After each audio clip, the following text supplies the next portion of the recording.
Good morning সকলকে অনেক স্বাগত আমার নতুন একটা ভিডিওতে। তবে আমি এখনো অবধি ঘুমাতে যেতে পারিনি। এদিকে ভোর 5টা বেজে গেছে, এখনও আমার ঘুমাতে 30 মিনিট সময় লাগবে। খুব চেষ্টা করেছি তাড়াতাড়ি কাজ কমপ্লিট করার। মেয়ে রাতে কিছুতেই ঘুমাতে চাইছিল না, তো ওকে ঘুম পাড়াতে পাড়াতে অনেক সময় লেগে গেল। আর তারপরে আমার কাজ করতে করতে এই তো ভোর হয়ে গেল। তো তারপরে আমি কাজ কমপ্লিট করলাম। ভয়েস ওভার দেওয়ার জন্য পাশের ঘরে এসে আমি আবার বাইরে থেকে একটু গিয়ে তারপরে ঘুমাবো। তখনও অন্ধকার, দুটো ফোন নিয়ে বেরিয়েছি। একটা ফোনে কাজ করছিলাম আর একটা ফোনে টর্চ জ্বালিয়ে বাইরে আসব। কাজটা কমপ্লিট করতে করতে দেখে বাবা বাইরে পুরো আলো ফুটে গেছে। এখন 4:50 মতন বাজে, দেখো।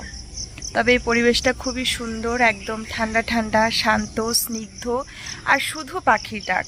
তোমরা আমি এই যে ভিডিও করছি এর আগের যে ভিডিওটা তোমরা একটু নোটিস করবে, ভিডিওর ভয়েস ওভারগুলোতে আমি ঘরে বসে ভয়েস ওভার দিচ্ছি, কিন্তু এদিকে বাইরে কত রকম পাখির ডাক। তো আশা করছি তোমরা শুনতে পাচ্ছ আমার ভিডিওর মধ্যেই বাইরে কত রকমের পাখির, মানে দারুণ লাগছে পরিবেশটা। চলো একটুখানি রাস্তায় যাই, তোমাদের সঙ্গে একটু শেয়ার করি আমাদের গ্রামের পরিবেশের ভোরটা, মানে ভোরবেলার আমাদের গ্রামের প্রকৃতিটা।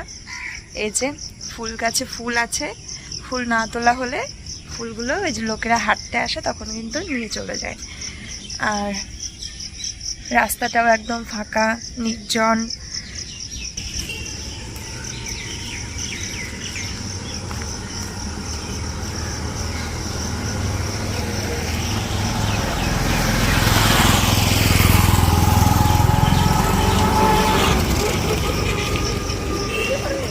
হুম হুম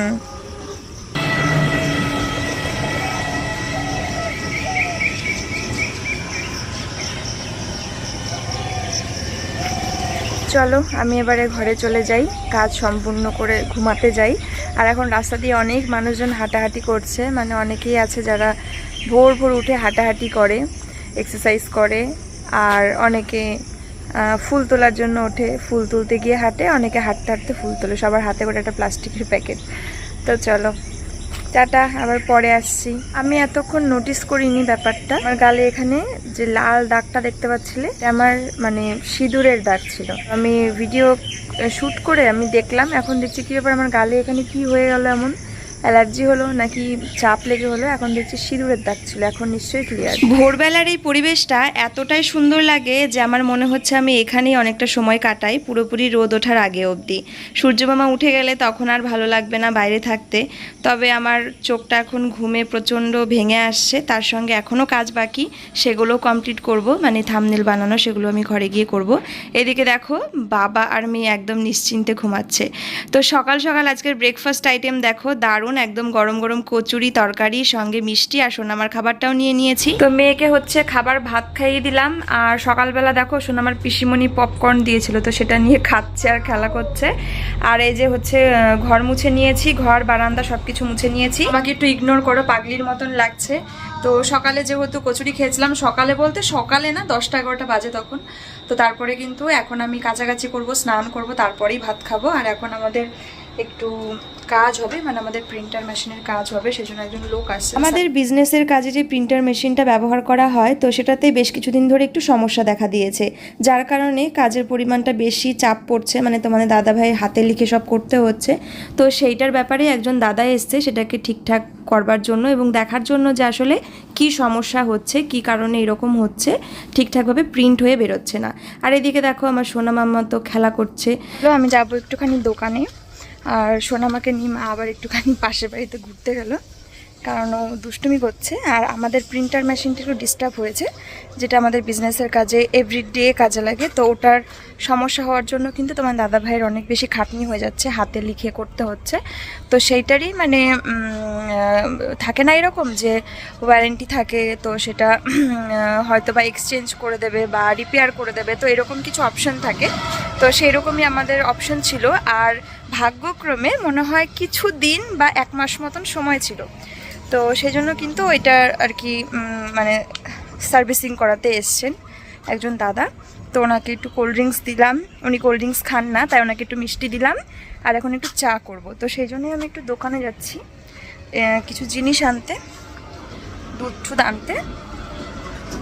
চলো, এই যে দুধ চা করবার জন্য সম্রাট চায়ের চা দানাটা মানে খুব ভালো হয়।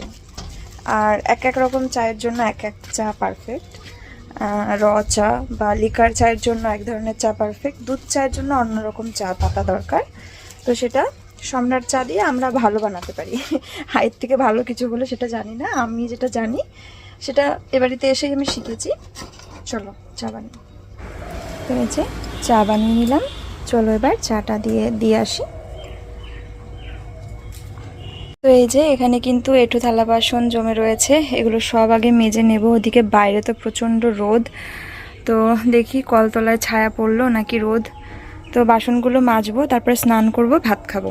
এই দেখো আমার পাকা পুরিটা ঘরে এসে দেখি কি সেজেছে, দেখি দেখি তুমি কি কি পরেছো। ও বাবা, আবার চোখ এখানে একটু ভালো করে সেজে নাও, ভালো করে সেজে নাও। দেখো এবার খাবে লুকটা। এই দেখো কানের পড়েছে, হেয়ারব্যান্ড ওখানে পড়ে। হ্যাঁ হ্যাঁ হ্যাঁ, ব্যাস ঠিক আছে ঠিক আছে। এত সুন্দর, এত সুন্দর লাগে। দেখি দেখি তোমাকে দেখাই একটু, দেখো মাম্মাম হচ্ছে কানের দুল পরেছে, টিপ পরেছে, নাকের পরেছে। তা আমি এখন খাওয়া দাওয়া করবো। বেগুন ভাজা দিয়ে ভাত খাবো, আর ডিমের ঝোল। ডিমের ঝোল আমার খেতে ইচ্ছা করে না। আমাকে একটা টিপ দাও, এত টিপ দিয়ে তুমি সেজেছো, নাকের পড়েছে, কানের পড়েছে। ও মাই গড, স্টাইলটা দেখেছো? হাতে একটা ব্যাগ নিয়ে হাতটা কেমন করে আছে। এই ব্যাগটা সোনামা যখন ছোট্ট ছিল ওর পিসিমণি এনে দিয়েছিল। আর সেই মেয়ে দেখো তখন কিছুই বুঝতো না, এখন একটু বড় হয়ে কত স্টাইল করে। বাবা বলছি জন্য বকছে আমাকে। তবে সোনামাকে কিন্তু দারুণ লাগছে ব্যাগটা নিয়ে স্টাইল করে। এখন কিছু হলে ওই ব্যাগটা নেবে, নিয়ে বলবে মামা বাড়ি। এত স্টাইল কোথায় শিখলো বাবারে বাবা। দেখো এই তোর বয়স কত জানিস মা? মাত্র 2 বছর 3 মাস হয়নি এখনো। 2 বছর 3 মাস বয়সে তোমাকে দেখে মনে হচ্ছে তুমি অনেক পাকা বুড়ি। ইস ইস ইস ইস। ও মা, তুমি কানের দুল পরবা? কান ফুটো করে দেবো তাহলে? কানের দুল পরবা তুমি? পরবা না? ও কান ফুটো করবা না? ওই যে গামলার নিচে ছিল। ফুটো না করে এমনি পরবা কানের দুল? ওই দেখো বা দিয়ে এনেছি। হ্যাঁ যা দাও দি। আর আমি এখন স্নান করে আসলাম, চুল পুরো ভেজা, আজকে শ্যাম্পু করলাম, মাথাটা ভাল লাগছিল না। 2-3 দিন আগে করেছি, তাও আজকে চুল ধরে টানছিস কেন, তাও করে নিলাম। আর চুলে আমার গামছা বেচানো রয়েছে নিচে, নইলে পুরো নাইটি ভিজে যাবে চুলের জলে। তো আগে খেয়ে নি। মামা ব্যথা লাগছে, চুলে ব্যথা লাগছে। দুষ্টু, একদম দুষ্টু। খুলে দেই নাকে। কোথায় আছে নাকে?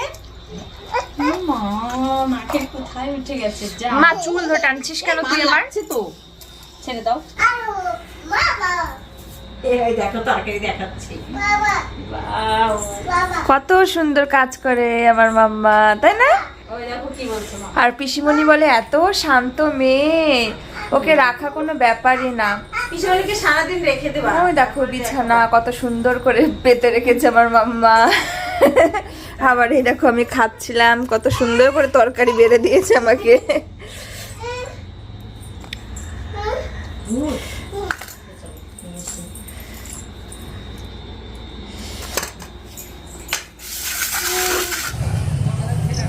তো দেখো সন্ধ্যা প্রায় হয়ে গেল, এখন দুজনে হচ্ছে যাচ্ছি একটু বাজারে। আর বাজারে যাচ্ছি তো মানে কি বলবো, কোনো আনন্দের খবর না, দুঃসংবাদ। মানে আমার বড়সড় একটা সর্বনাশ হয়ে গেছে। আমি এটা ছাড়া পুরোপুরি অন্ধ। তো সেটা আজকে আমার মেয়ে করে ফেলেছে ফাইনালি। এর আগেও বহুবার করেছে এবং এইটার উপর দিয়ে অনেক কিছু গেছে। তো এই যে আমি জানি না কিভাবে কি করে এক নিমেষে এটা ভেঙে গেল। আমি মানে দুটো ভাত খাচ্ছি, ভাত খেতে বসে তো শান্তি নেই, তরকারি ফেলে দিল, এটা ফেলে দিচ্ছে, ওটা ফেলে দিচ্ছে। তারপরেও আমি জাস্ট ভাতের থালাটা মানে হাতটা ধোবো, মানে চশমা পরে তো একটা অস্বস্তি যে আমি খাওয়ার সময় চশমাটা পাশে রেখে আমি ভাতটা খেয়ে হাতটা ধুতে যাবো। আমি বললাম ও চশমা ধরবি না, কিন্তু সঙ্গে সঙ্গে ছো মেরে নিল। কী দিয়ে কী হলো দেখি, সেকেন্ডের মধ্যে হ্যান্ডেল ভাঙা। তো এই হচ্ছে ব্যাপার। এটা ছাড়া আমি টোটালি অন্ধ, আমার খুব কষ্ট হয়। আর অন্ধকার হয়ে গেলে, সন্ধ্যা হয়ে গেলে আরও কষ্ট হয় কম লাইটে, আমার এরকম করে দেখতে হয়। তো যাই হোক, এটা এক্ষুনি যাব দোকানে নিয়ে। তো এটা দেখি এবার, এগুলোর মানে প্রাইসটাও যথেষ্ট, গ্লাসগুলোরও যথেষ্ট দাম, ব্লু ব্লক গ্লাস, তারপরে তোমার ফ্রেমেরও ভালোই প্রাইস। তো ফ্রেমটা তো মনে হয় অকেজো হয়েই গেল, দাদা হয়তো এবার আর কোনো কারসাজি করতে পারবে না। যদি এই গ্লাসগুলো ইউজ করা যায় তাও মনে হয় যাবে না, ভালো একটা অ্যামাউন্ট আমার খরচা চলে গেল। তো যাচ্ছি এখন এটা নিয়ে। আর তাছাড়া কিছু জিনিস আমার এক্সচেঞ্জ করানোর আছে। 5টার সময় মেয়েকে ঘুম পাড়িয়েছি, 5টার আগেই, 5টার সময় থেকে ভাবছি যাব, আর 10 মিনিটে রেডি হব। এখন বাজে সন্ধে 6:30। তো আমাদের বিজনেসের হাজার সমস্যা, একটা জিনিস চেঞ্জ করব, সেটার বিল হারিয়ে গেছে। তো এগুলো আবার অনলাইন থেকে আর কি বিল বের করলাম, তোমার দাদা ভাইয়ের ফোন থেকে, অনলাইনে সমস্ত ডিটেলস থাকে। তো এগুলো করে এখন বেরোচ্ছি। তো এই যে কমফোর্টেবল একটা পোশাক পরে নিয়েছি, বাইকে করে যাব যেহেতু আমরা দুজনা, আর বাইকে চড়ে যাওয়ার ঘোরার মজাটাই আলাদা। তো চলো বেরিয়ে পড়ি।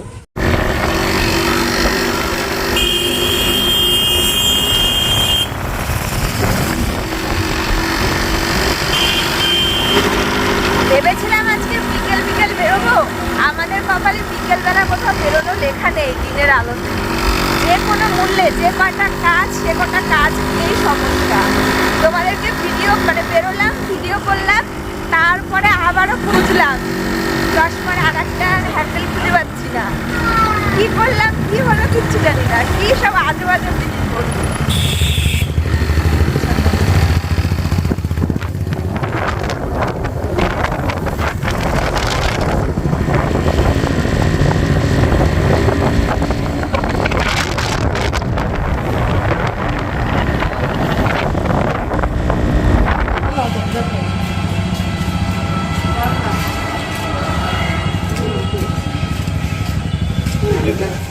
দেখো এই ডিজাইনটা বেশ ভালো লাগছে আমার কাছে, তোমরা জানিও। যতগুলো আলমারি দেখলাম, এই ফুল ফুল ফুল এই কালারগুলো, এই ফ্লাওয়ারগুলো, তার মধ্যে এই ডিজাইনটা আমার ভালো লাগে, মানে সবগুলোর মধ্যে ওই ফুলগুলো, এইগুলো, ওই ফুল টুল, তারপরে এটাও বলো। তবে এইটাই লাইট শেডের মধ্যে এটাও ভালো লাগছে, আর এইটা ডিজাইনের মধ্যে ভালো লাগলো আমার কাছে। আলমারির দোকানের সামনে দাঁড়িয়ে আছি এখন, তাই বললাম। তোমরা জানিও তো তোমাদের কাছে কমেন্টে, যতগুলো প্রিন্ট রয়েছে তার মধ্যে তোমাদের কাছে কোনটা ভালো লাগছে।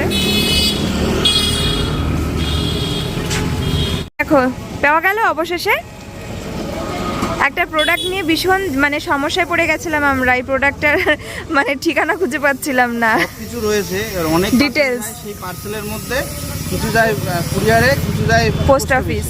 তো একটা পোস্ট অফিসের পার্সেল কুরিয়ারের মধ্যে ঢুকে গরমেল হয়ে গেছে, দাঁড়িয়ে রয়েছে। হ্যাঁ, মানে যেটা পোস্ট অফিসে যাবে সেটা কুরিয়ার অফিসে মানে ভুল করে ঢুকে গেছে আর কি। তো চলো, তো এটা নিয়ে একটুখানি সমস্যার মধ্যে পড়তে হয়েছিল, মানে যেটা হয় কাজের জিনিস, এবার সব কিছুতেই সমস্যা কম বেশি হবে, এটা জানা কথা। হয় এরকম হয়, আরও বড় বড় কত সমস্যায় পড়তে হয়। তো সমস্যার সলিউশনও অবশ্যই আছে, সমস্যা হলে সেই সমস্যা নিয়ে চিন্তিত হয়ে থাকলে হবে না। থার্মাল প্রিন্টারটা একটু সমস্যা হয়েছিল, আজকে টেকনিশিয়ান দেখালাম আমি যে আজকে একজন এসেছিল সার্ভিস করতে না, তো আশা করি ঠিক হলো, কিছু একটা ব্যবস্থা হলো। কি সমস্যা হচ্ছিল ধরা যাচ্ছিল না, তো একটা লোক এসেছিল, একটা দাদা এসেছিল ওই জন্য। তো তারপরে ওটা নিয়ে অনেক দিন ধরে সমস্যা হচ্ছে, আর ওইটার সমস্যার জন্যই যত রাজ্যের সমস্যা, তাই না? চলো আমরা এখন যাই।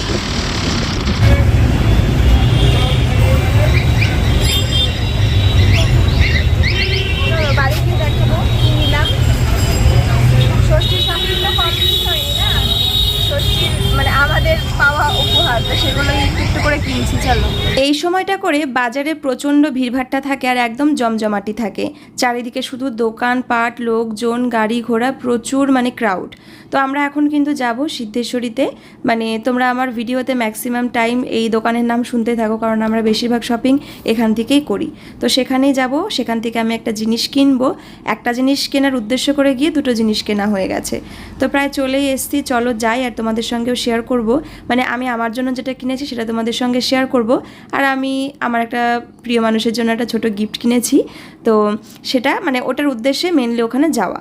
তো চলো চলে এসছে, দেখো আমাদের সিদ্ধেশ্বরী বস্ত্রালয়, এটার দুটো দোকান পাশাপাশিই রয়েছে, তার মধ্যে এখানেই কিন্তু আমরা সবসময় আসি, এখানেই যে সমস্ত কালেকশন আমরা কিনি এখানেই পাই। তো দেখো আমি ট্রায়াল রুমে গিয়ে কুর্তিটা ট্রায়াল দিচ্ছিলাম, একদম নর্মাল, একদম সিম্পল আর একদম পাতলা পিওর কটনের, যেটা মানে ভীষণ কমফোর্টেবল মনে হলো আমার, তাই ভাবলাম যে নিয়ে নিই চলো। আর কালারটাও মানে ভীষণ সুন্দর ছিল, যেটা সবসময় মানে এই বাজারঘাটে পরা বা মানে সব থেকে হালকা কোনো কুর্তি পরে কোথাও যাওয়ার মতন হলে এরকম একটা কুর্তি একদম পারফেক্ট, তাই আমি এটা নিয়ে নিয়েছি। এই দেখো আমার এই দুটো জিনিসই কেনার ছিল তাই কিনে নিলাম। এখন কিন্তু যাব হচ্ছে মূল উদ্দেশ্যে, বাজারে আসার যেটা মূল উদ্দেশ্য সেটা হচ্ছে আমার জন্য মানে চশমার দোকানে যাওয়া। তো এখানে জমা করা ছিল হেলমেট এবং আমার আগের ব্যাগটা আর কি, যেটা নিয়ে এসেছি, তো এগুলো নিয়ে নিলাম। এবারে চলো যাই হচ্ছে চশমার দোকানে। তো আমি চশমার যেই মানে যেটা ভেঙে গেছে, ভাঙা অংশটা যে কোথায় রয়েছে সেটাই আমি খুঁজে পাচ্ছি না, ওটা যদি নিয়ে আসতাম কিছুক্ষণ ওয়েট করলে কিন্তু আমার এখান থেকে এক্ষুনি চশমাটা ঠিক হয়ে যেত। আমি যা ভেবেছিলাম তাই, যে চশমার ওই একটা হ্যান্ডেল পাওয়া গেলে হয়তো বা ঠিক হতেও পারে, এটা আমার সৌভাগ্য। তবে বাড়ি গিয়ে খুঁজতে হবে, মানে খুব মানে হঠাৎ করেই হারিয়ে ফেললাম, তো ওটা পেয়ে গেলে দাদা বললো ঠিক করে দেবে। আর আকাশ তো বলছে ঠিক হবে না, নতুন করে নাকি নিতে হবে, ওই জন্য আর ওটার খোঁজার পিছনে বেশি জোর দিলাম না। তাও 10 মিনিট মতন খুঁজেছি, তো বাড়ি গিয়ে খুব জোর কদমে খুঁজবো, তারপরে কাল সকালে এসে ও এটা ঠিক করে নিয়ে যাবে। চলো। বাড়ি ফেরার পথে এক প্যাকেট আটা আর তড়কা কেনা হলো, কারণ বাড়ি গিয়ে আমি রুটি বানাবো আর আজকে রুটি তড়কা খাওয়া হবে। আর তোমার দাদা ভাই এই দোকানের ডিমের চপ নাকি ভীষণ ভালো খায়, তবে আমি কখনো ট্রাই করিনি, তাই ও আমাকে ডিমের চপ খাওয়ালো। আর ডিমের চপটা টেস্ট করতেই মনে হলো বাবা এত নাকি বিখ্যাত ডিমের চপ। তবে এই দোকানের এগরোল খেয়েছি যেটা বেশ ভালো, তবে ডিমের চপ আমার একদমই ভালো লাগেনি, ডিম তো খুঁজেই পাচ্ছিলাম না। তার উপর তোমার দাদা ভাইয়ের যে প্রশংসা শুনেছি তাতে মনে চোখ একটু বকি। তোমাকে দাদু দিদুন জামাই ষষ্ঠীতে গেছিলা না তুমি? হ্যাঁ, কয়েকদিন আগে মামা বাড়িতে, তারপরে দাদু দিদুন তোমাকে একটা গিফট দিয়েছে, তুমি দেখবা? খুশি হবা? দাঁড়াও দেখাচ্ছি। ওরে বাবা দেখো, ওরে বাবা নাচ করছে রে, ওয়াও মা, এই যে তোমার গিফট দেখি তো। এই একটা পিঙ্ক কালারের বার্থডে ড্রেস আছে না, ওইটা পাগল হয়ে যাবে জামাটা পরার জন্য, আজকে সে কি কান্না। এটা কি দেখো তো, ফুল মে দাঁড়াও দাঁড়াও দাঁড়াও দাঁড়াও, এই দেখো তো, দেখো তো মা কেমন, বলো কেমন। আগে বাবা বাবা কোথায়, কই নেই। কেমন লাগছে, তোমার পছন্দ? কতটা? এইটা তাই তুমি খুশিতে কি বলো, খুশিতে কি বলো? এটা ভাল লাগছে তোমার? এটা কি সুন্দর না? হ্যাঁ, তাহলে তাহলে দাদু দিদুনকে একটা পাপ্পি দিয়ে দাও। ওরে বাবা, হাত দিয়ে দিয়ে দাও। হ্যাঁ, এইরকম সেম ড্রেস আমি হচ্ছে ষষ্ঠীর মধ্যে আহিরিকে দিয়েছি, আর এইটার কালার চার্ট দুটোই ছিল, মানে পিঙ্ক আর হচ্ছে ওই হালকা যে বেগুনি কালারটা। তো সোনামার কিন্তু ওই পিঙ্ক কালারের তো প্রচুর জামা আছেই, আর ওই হালকা বেগুনি কালারেরও আছে একটা, তো সেই জন্য তারপরে তোমার দাদাভাই বললো এটাই নাও। ওটা ও খুশিতে বাবাকে বলছে না, ও এখন কি দেবে বাবাকে, বাবা এত প্রশংসা করেছে। ও এটা মাকে, বাবাকে আটার প্যাকেট ধরিয়ে দিচ্ছে খুশিতে। বেবি পছন্দ হয়েছে, একটা হামি দাও। Wow, thank you. ও সুন্দর জামা, ওয়াও। নাচ করে দেখাও, গান চালাই। দেখো দেখো কত খুশি। দেখো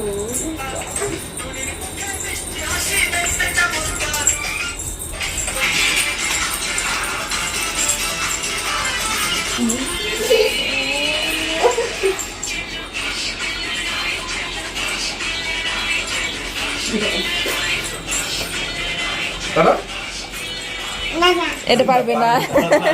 কঠিন জিনিস কেন দেখাচ্ছে, সহজ জিনিস দেখাও। ওই আবার হ্যাঁ দিবলে এই যেরকম এরকম ওই দেখো ওই দেখো এই যেরকম করো করো আজ আমার সাথে যেমন করে ওই যে বাবা কি বলে তুমি বসেছো ও বসবে। হ্যাঁ হ্যাঁ করো। এমন করে ঘুরতে হবে হ্যাঁ হ্যাঁ ঘোরো এমন করে হচ্ছে না। আমি এখন বানাবো হচ্ছে রুটি, আর তার জন্য আটাটাও মেখে নিলাম। আটা মেখে একটু রেখে দিলে ভালো হয়, তো আজকে বেশি সময় নেই আমার হাতে, তাই এখনই রুটি করব। এই দেখো আটা মেখেছি তার ছাপ। ওকে একটু রুটি দিয়েছি, মানে আটা দিয়েছি, ওটা দিয়ে ও রুটি বানাবে। তাই ও রুটির পুরো ইয়েটা পড়ে যাবি বাবা, পড়ে নিয়ে আসছে। এটা আনতে কত আবার, রুটিটা আবার পিছনে লাগিয়ে দিয়েছে। এ নাও ধরো। বলবো মানে এসেই ভেবেছিলাম সঙ্গে সঙ্গে রুটিটা বানাবো। এবারে হচ্ছে মেয়ে তো নতুন ড্রেস পরলো, মানে ভালো লাগে একটু, ওর জন্য উদ্দেশ্যে আনা, তো তাই আগে একটু ওকে দেখানো, ওকে পড়ানো। তারপরে তো উদুম নাচ, সে কি নাচ, মেয়েও নাচলো, মেয়ের বাবাও একটু নাচলো। তো সেই সুন্দর মুহূর্তগুলো একটু সবাই মিলে এনজয় করলাম, একটু ক্যাপচার করে নিলাম। এবারে কিন্তু আটাটা মেখে নিয়েছি, এখন বানাবো আমি রুটি। তো সোনামা তো দিদুনের কাছ থেকে দারুণ রুটি বানানো শিখেছে, তো সেই রুটি এখন, তবে একটা ভালো আইডিয়া কিন্তু, আমি কিন্তু সহজেই ওকে আমার কাছে একটু রুটি বানাতে দিয়ে আমি নিজেও বানাতে পারি। আজকে যেহেতু তরকা নিয়ে এসেছে, তরকা তো মানে দাদাভাই কিন্তু ভীষণ ভালো খায়, তাই ও বললো বাপরে আজকে কিন্তু আমি 3টে রুটি খাবো না, আজকে আমার জন্য 4-5টা রুটি দিবা। তাই কিন্তু 4-5টা মতন রুটি দিচ্ছি। তবে এখন রুটির পরিমাণগুলো মানে আটার পরিমাণটা একটু অল্প দিই, পাতলা করি আর একটু ছোটোর মধ্যে করি। প্রথম দিন করেছিলাম সেগুলো একটু বড় বড় হয়ে গেছিলো, মোটা মোটা হয়ে গেছিলো। আর জানো তো আজকে কিন্তু আমি দারুণ রুটি করেছি, মানে একদম আমি নিজেকে 100তে 100 দিয়ে দেবো, এত ভালো রুটি হয়েছে, এত নরম হয়েছে। আর প্রত্যেকটা রুটি একদম ফুটবলের মতন ফুলেছে আর পাতলাও হয়েছে। তোমার দাদাভাইও বলেছে দারুণ করেছো পাপড়ি আজকে। তো আমি প্রতিদিন একটু একটু অভ্যাসের মাধ্যমে কিন্তু ভালো রুটি করাতে পারদর্শী হয়ে উঠছি। এখন তোমাদের দাদাভাইকে যে তরকা আর হচ্ছে পেঁয়াজ কাঁচা লঙ্কা বিট লবণ দিয়ে এটা খাবারটা দিয়ে দেবো। তারপরে আরও একটার মতন রুটি ছিল, সেটা করে নিয়ে মেয়েকে খাবার খাওয়াতে এখন আমার মেয়ের রাতের খাবারে ডালিয়া খাওয়াচ্ছি। এটা হচ্ছে মসুর ডাল ডালিয়া আর মিষ্টি কুমড়ো আলু দিয়ে বানিয়েছি। বেবি বেবি মার ড্রেস দিয়ে পা ঢেকেছে। হে মা,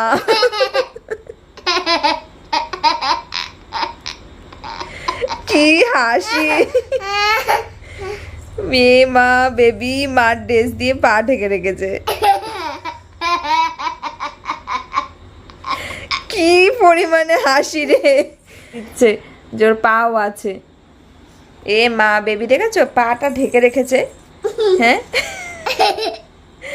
মার ড্রেস দিয়ে ভালো লাগছে তোমার? হ্যাঁ ও মা, তোমার মার ড্রেস দিয়ে পা ঢেকে রাখতে ভালো লাগছে? ঠিক আছে, আচ্ছা ঠিক আছে ঠিক আছে ঠিক আছে। আর আমার মাম্মা আজকে রুটি বানিয়েছে, দেখো আমার ঘরে। এগুলো মেয়েকে খাইয়ে তারপর সব পরিষ্কার করব। দেখো কি করেছে অবস্থা, ঘরের অবস্থা যা করে সে আর বলতে নেই, বাকি নেই। এই যে বিছানাটা ঠিক আছে হালাত, মানে ঝেড়ে ঝুড়ে নিলেই ঠিক আছে। কি বাবা ডগি এসছে কতগুলো, কি আর বলবো। আজকে সারাটা দিন একটার পর একটা অঘটন আমার জন্য ঘটেই চলেছে। আর সেগুলো মানে একটু একটু না, সেগুলো সব হচ্ছে বড় বড় পয়সা মানে বেরিয়ে যাওয়ার মতন অঘটন। তো মানে আমার আজকের দিনটা যে এত খারাপ গেল যাচ্ছে এবং খারাপ মানে হয়ে রইলো, সে আমি তোমাদের কি বলবো।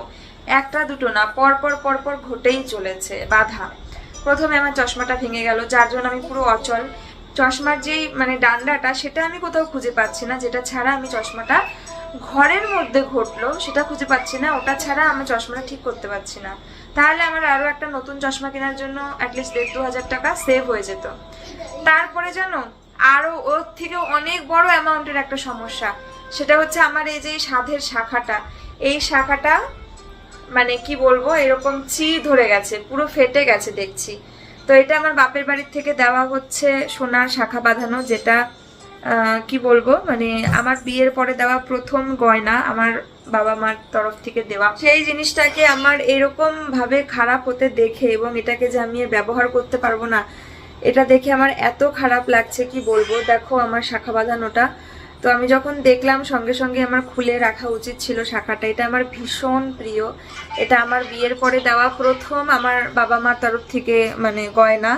এবং তাও সেটা শাখা বাঁধানো। তো এত খারাপ লাগছে, আমি এই খারাপ লাগাটা আমি তোমাদের বলে বোঝাতে পারবো না। মানে এটা শুধুমাত্র একটা শাখা বাঁধানোই না, এটা আমার কাছে একটা মানে আলাদাই একটা ইমোশন। দাঁড়াও আমি এটা চেঞ্জ করে ফেলি, কিছু আর করার নেই, কারণ এটা আমি যতটা সময় পরে থাকবো তত বেশি রিস্ক হয়ে যাবে। আর কি সমস্যা হয়েছে সেটাও আমি তোমাদের দেখাচ্ছি। দেখো এতটা সাধের আমার এই শাখা বাঁধানোটা, এটা হচ্ছে আমার শাখা বাঁধানোর ডিজাইনটা। তোমরা তো দেখেছো আশা করি। আমি আগে কিন্তু খুবই তোলা পড়া করেই পরতাম প্রথম যখন নতুন দিয়েছে। তারপরে কিন্তু আমি ওকেশনালি পরতাম এবং মাঝে মাঝে শখ করে কিছু কিছু দিন পরেও থাকি আর কি, কারণ ভালো লাগে আমার এই শাখা বাঁধানোটা। আর শাখা বাঁধানোর ডিজাইনটা ঠিক এরকম পাত করা, আবার ফুল করা, আবার পাত করা, ফুল করা। এই দেখো তোমাদের আমি শাখাটা দেখাই। হ্যাঁ মাম্মা, এই দেখো শাখাটা দেখতে পাচ্ছ? এই দেখো কিরকম ভাবে ফেটেছে, দেখেছো? এই দেখো পুরো শাখাটা পুরো চেরাই হয়ে গেছে। এই দেখো এটা আমার ভীষণ সাধের শাখা গো। এটার জন্য বড্ড মনটা খারাপ হয়ে গেল, কারণ এখনকার বাজারে সোনার প্রচুর দাম। তো এটাকে যে আমি এইরকমই একটা শাখা এই পাতিগুলো দিয়েই বানাবো, তো তাতে করেও মানে একটা কি বলবো 5-6 হাজার টাকা মানে নিম্নে, তাতে তো কিছুই হবে না, আরো বেশি হয়তো শুধুমাত্র মজুরিতেই লেগে যাবে। তার উপর যে আবার এটাকে তো নতুন করে বানানো ছাড়া আমি এটা পড়তে পারবো না, কারণ একটা ভয় থেকে যাবে কখন খুলে যায় কখন পড়ে যায়, তাই না? তো সেই জন্য যতদিন না আমি আবারও একটা নতুন শাখা আর কি বানাতে পারছি ততদিন অবধি তো আমি এই শাখাটার পড়তেই পারবো না। আমার এই শাখা বাঁধানোটা এত প্রিয় ছিল যে এটাকে আমি আর কোনোদিনও পড়তে পারবো না। আর এই যেটা ছিল এটা আমার কাছে আর কোনোদিনও থাকবে না। এটাকে মানে আমি রাখতে পারবো না, কারণ এটাকে তো আমার এটাকে রেখে দিয়ে আমার আবার নতুন করে অন্য আর একটা করবো আমি, সেই ক্ষমতা আমার এখন নেই যেটাকে আমি স্মৃতি করে রেখে দেবো। কিন্তু এটা যে নষ্ট হয়ে গেল চিরতরে, এটা ভেবে আমার প্রচন্ড খারাপ লাগছে, মানে কান্না পেয়ে যাচ্ছে, মানে এত কষ্ট হচ্ছে যে জিনিসটা নষ্ট হয়ে গেল। তো এটা শঙ্খের জিনিস, এই জন্য এটা হলো। দেখো আমি এরকম একটা বানিয়েছিলাম, এটা তো প্লাস্টিকের বা ইয়ে করা, কিন্তু এগুলো নষ্ট হয়ে গেলে পরেও সেম টু সেম আমি আবারও করতে পারবো, কিন্তু ওইটার একটা আলাদা কি বলবো, ভাল লাগছে না। আমার বাবা মার দেওয়া মানে প্রথম আমাকে দেওয়া গয়নাটা বিয়ের পরে, তো সেটার একটা আলাদা ইমোশন জড়িয়ে, তো সেই জিনিসটা নষ্ট হয়ে গেল। তো চলো দেখি কি করি না করি, তোমার সাথে তো নিশ্চয়ই শেয়ার করবো। হেডফোন হারিয়েছে বাবার, থাকতেও পারে। দেখো খোলো ওর কথা শোনো, ও কথা মতন শোনো। দেখো কাজ হয়নি, কোথায় দেখো তো, কি হাসছো কেন? দেখো মাকে দেখো, কই দেখি এই তাই তো, আলমারির মধ্যে। ও ওইটার মধ্যে করে আলমারিতে ঢুকিয়ে রেখেছো? সেটা দেখো ভাগ্যিস ও মনে করে বলতে পারলো। ওর বাবা রাত্রেবেলায় মানে শুয়ে পড়েছি আমরা, আর দেখো হেডফোনটা হারিয়ে। কি এটা বন্ধ করো, আমি ওর সাথে কথা বলবো। কেন? ও 2-3টে জায়গা মনে করলো বাবা বলার সঙ্গে সঙ্গে। দেখো কেন আমি তো- বলি তোমায়, শোনো। কি? ওইটা আমি পকেটে করে নিয়ে ঘুরছি যাতে ওই না হারায়, তাই তো? না পায়। তো ওইটা জানি না, ও আমার পকেটে নেওয়ার আগেও বের করে নিয়ে মানে তুমি ফাঁকা বাক্স পকেটে নিয়ে ঘুরছো? হ্যাঁ, মানে তুমি রেডি করে নিয়ে কোনো 1 সেকেন্ডের জন্য রেখেছিলা, দিয়ে বাক্স নিয়ে ঘুরে বেড়াচ্ছে, তাই তো? হ্যাঁ। আর ও সুযোগেই ওর কান নিয়ে কাজ করা হয়ে গেছে, তাই তো?